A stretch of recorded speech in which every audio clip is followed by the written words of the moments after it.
দিনাজপুরের ঘোড়াঘাটে আমের বাগান ছেয়ে গেছে কচিগুটিতে। ফলে চলতি মৌসুমে বাম্পার ফলনের সম্ভাবনা দেখা দিয়েছে। সেই লক্ষ্যে দিনরাত গাছের পরিচর্যায় ব্যস্ত সময় পার করছেন আম চাষিরা।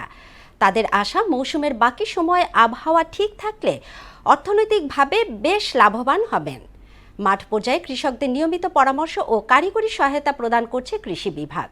শামসুল ইসলাম শামুর প্রতিবেদন, জানাচ্ছেন মিশাল বিনতে আনোয়ার।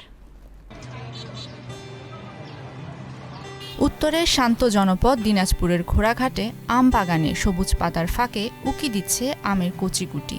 মুকুল ও গুটির মৌম গন্ধে মুখরিত হয়ে উঠেছে চারপাশ। 5 বছর বয়সী চারা গাছগুলোতে যে পরিমাণ আম ঝুলে আছে তা অবাক করছে স্থানীয়দের।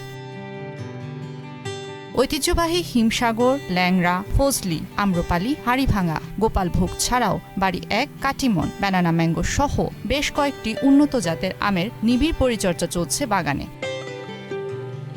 কৃষি বিভাগের সহযোগিতায় ভালো ফলন নিশ্চিত করতে এবং পোকা ও রোগবালাই দমনে নিয়মিত ভিটামিন ও ব্যাকটেরিয়া নাশক স্প্রে প্রয়োগে ব্যস্ত সময় পার করছেন চাষিরা। ঝড় বৃষ্টি নাই এবারকার, আশা করি আল্লাহর রহমতে লাভবান হতে পারি।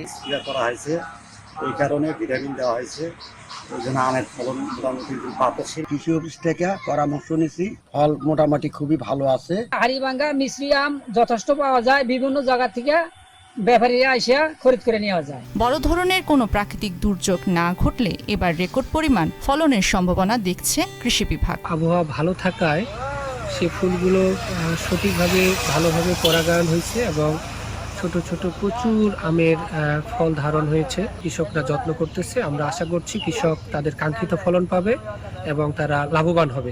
চলতি মৌসুমে ঘোড়াঘাট উপজেলায় মোট 875 হেক্টর জমিতে আম চাষের লক্ষ্যমাত্রা নির্ধারণ করা হয়েছে। মৌসুমের বাকি সময়টুকু আবহাওয়া ঠিক থাকলে অর্থনৈতিকভাবে বেশ লাভবান হবার আশা কৃষকদের।